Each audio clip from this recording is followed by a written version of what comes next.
भोपाल के कोलार पुलिस ने देश के बड़े चोर गैंग का खुलासा कर दिया है। ये आरोपी कॉन्ट्रैक्ट लेकर चोरी करवाते थे। पुलिस ने अब तक 1,50,00,000 रुपए की चोरी का माल जब्त करने में सफलता हासिल कर ली है।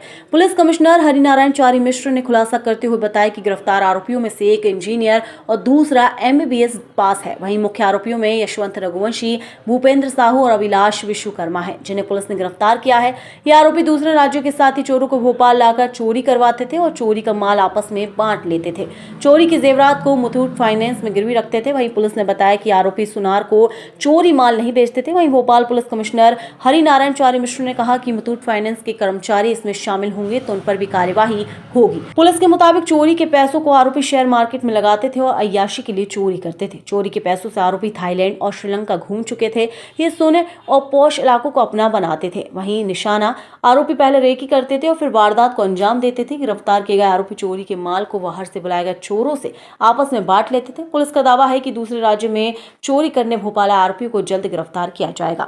ये गैंग पे खास तौर पे इनका पूरा फोकस था कि चूंकि स्थानीय तौर पर अगर कोई अपराधी है तो पुलिस के पास उनका रिकॉर्ड रहता है और पुलिस उनको पकड़ती है, इसलिए इन्होंने पूरा का पूरा अपना ध्यान जो है ऐसे गिरोह से संपर्क किया जो यहाँ का स्थानीय न हो, कुछ ही घंटों के लिए आए और वारदात करके चला जाए। तो ऐसे मामलों पे इनका पूरा फोकस रहता था।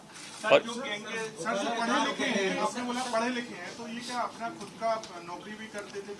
हाँ, पहले एक आरोपी का पहले तेलंगाना में वहाँ काम करने की है, बल्कि इसमें उल्लेखनीय है कि एक जो आरोपी है जिसका नाम सामने आया है वो तेलंगाना से भी जुड़ा हुआ है। तो हो सकता है अब आगे पुलिस तफ्तीश करेगी कि संभव है कि शायद उस दौरान जब वहाँ रहा हो उससे जुड़ा हो, या हो सकता है किसी नौकरी साथ करता हो, लेकिन पुलिस उन बिंदुओं पर भी तफ्तीश कर रही है। वहाँ से नौकरी छोड़ के फिर उसने आकर के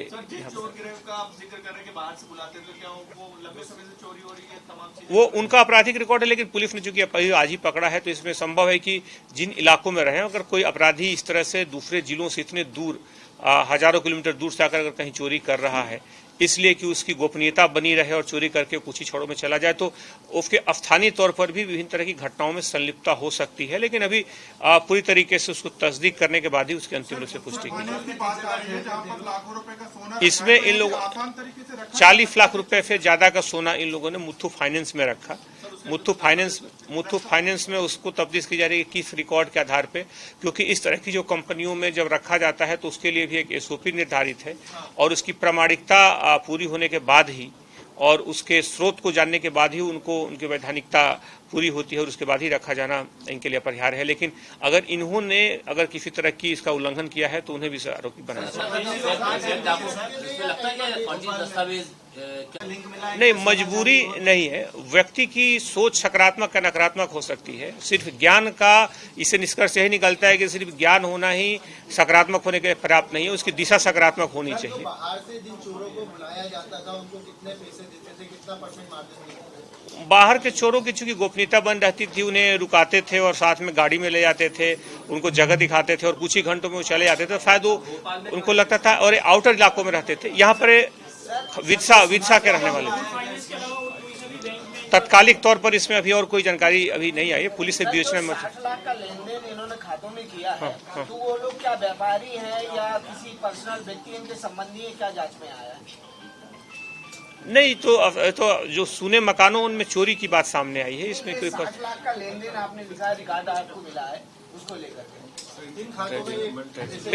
इन्होंने कुछ पैसों का निवेश इसमें ट्रेडिंग के लिए किया था। जो पैसे मिले थे तत्कालिक तौर पर उन्होंने पैसों का ट्रेडिंग के लिए इस्तेमाल किया था, तो इसके कारण कुछ उस तरह के पैसों की भी इसमें बात सामने आई है। इसमें हो सकता है कुछ और तरीकों से इन पैसों का निवेश करते हों और उसका और दुरुपयोग करते हों। लेकिन बहरहाल इसमें पुलिस का जो पूरा ध्यान है इस गिरोह पर है और इसके बाहर के कौन से स्रोत हैं, कौन से ठिकाने हैं, कौन से आपराधिक गिरोहों से इनके संबंध है, पुलिस का पूरी ध्यान इस पर है। और इसमें